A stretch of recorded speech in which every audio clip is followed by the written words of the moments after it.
Yun, what's up mga kuys, no? So ngayon nga ay mag-install tayo ng LED fog lamp sa ating Suzuki Minivan DE17, no? Kasi nga magpapalit tayo ng bagong fog lamp, kasi nga ang fog lamp nito nung una ay halogen. So ngayon papalitan natin ng LED. So ito nga yung wiring niya mga kuys, no? Yung una niyang wiring. So yun, no? So papalitan natin to, pati itong wiring niya papalitan din natin, no? Hindi lang yung fog lamp ang ating papalitan, pati itong kanyang wiring, kasi nga meron tayo ditong harness. So ito na yung ating LED fog lamp, no? Yan, no? LED fog lamp. Yan. Ito yung kanyang harness, no? So ito yung ipapalit natin dito. So napaka basic lang to mga kuys, no? Tsaka meron itong dating naunang fog lamp. So papalitan natin ngayon kasi nga nasira yung ito yung ating bumper, no? Kasi nga nakabangga tayo ng aso, kaya yung ating yung halogen natin na bulb ay naputol. Ito yung una, no? Yung stock natin na na bulb. So naputol, kaya bumili ako ng bagong bulb, no? So ang pinalit ko ay ito, LED na to mga kuys, no? Kaya kasi nga ito yun, sira yung ating no, iwan ko ba kung yan, merong basag dyan, no? Yung parang pintura ata yan nabasag, tsaka dito yan, natanggal din yung pintura natin kasi nga nakabangga tayo ng aso, tsaka biglang tumawid, kaya yun, nabangga natin, no? Kaya wasak yung ating yung fog lamp natin na isa, yung dito na side, no?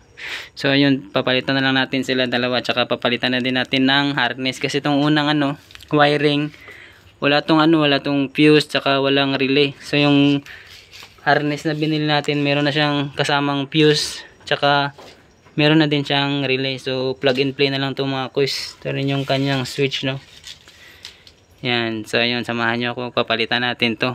So unang gagawin natin dito mga kuys, no? So babaklasin muna natin tong naunang wiring, no? Ito doon hanggang doon sa loob, no? Saka bago natin ilalagay yung ating bagong harness. At ito na yung kanyang naunang switch, no? Binaklas na din natin ito siya, no? Itong switch. So kailangan natin itong tanggalin, kasi nga yung nabili nating harness ay meron na din siyang switch na kasama. Yan mga kuys, no? Nabaklas na natin itong ating unang wiring, no? Ng ating fog lamp. So ito, ang ating bagong harness ay hanapan na lang natin ito ng pwesto dito, no? Yan mga kuys, no? So binaklas ko muna itong ating headlight para may padaan ko yung ating wire dito sa gilid, no? Kasi nga mahirap kapag dito natin binaklas. So ito yung ating relay, hanapan pa natin yan ng position kung saan natin ilalagay na itong kanyang fuse. So itong wire niya, yung positive niya, no, i-connect natin yan sa accessories mamaya. So pinapasok ko na din doon, pati yung kanyang yung itong sa switch niya, yun nandito yan sa loob. So tingnan natin, no?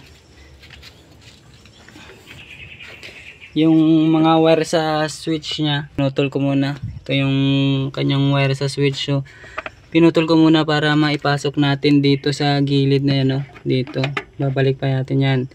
Dito natin yan pinasok. So kailangan natin putulin, kasi kapag di natin pinutol ay di maipapasok, no? Kasi ito parang guma lang to dito, no? And ito yung kanyang connection na wire niya. Yan, ito rin yung mamaya i-connect natin sa accessory. So ipagkakabit na lang muna natin to pagkatapos.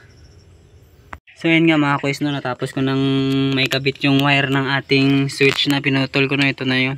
Yun, naikabit ko na siya dun yung pinutol natin. So nailagay ko na rin dito, no. Ang problema lang dito ay maluwag, no, kaya lalagyan lang siguro natin to ng pampadikit o stick glue, kasi masyadong maluwag siya, natatanggal.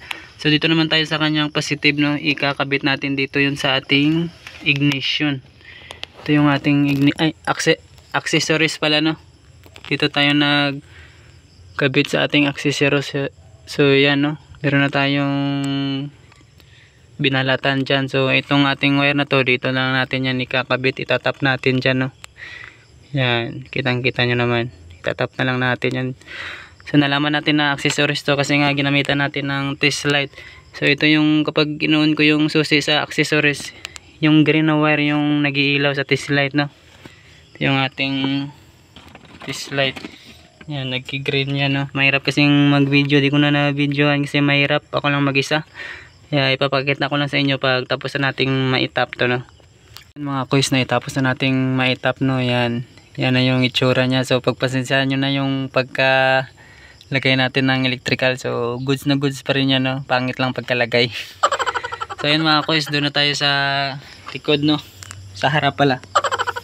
Aayusin na natin yung ating wiring dito, yun, no?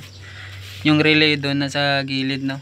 Yun, pinagsama ko na sa fuse kasi nga wala nang mapaglagyan, walang bolt na mapaglagyan, kaya plastic tie na lang yung ating solusyon, no? Yun, no?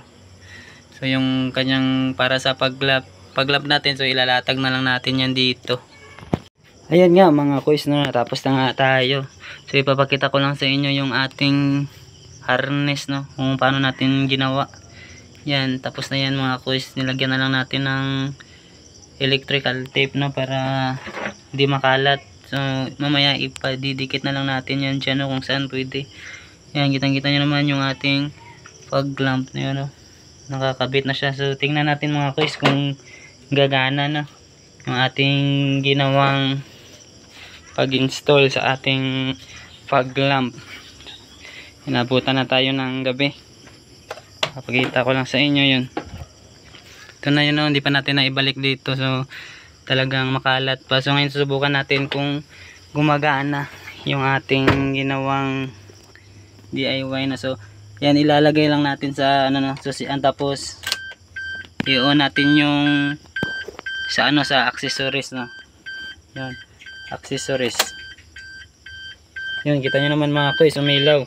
Pagka-on ko ng accessories, umilaw din yung ating sa pag-lamp natin, no, para mas lalo nyo makita. So kapag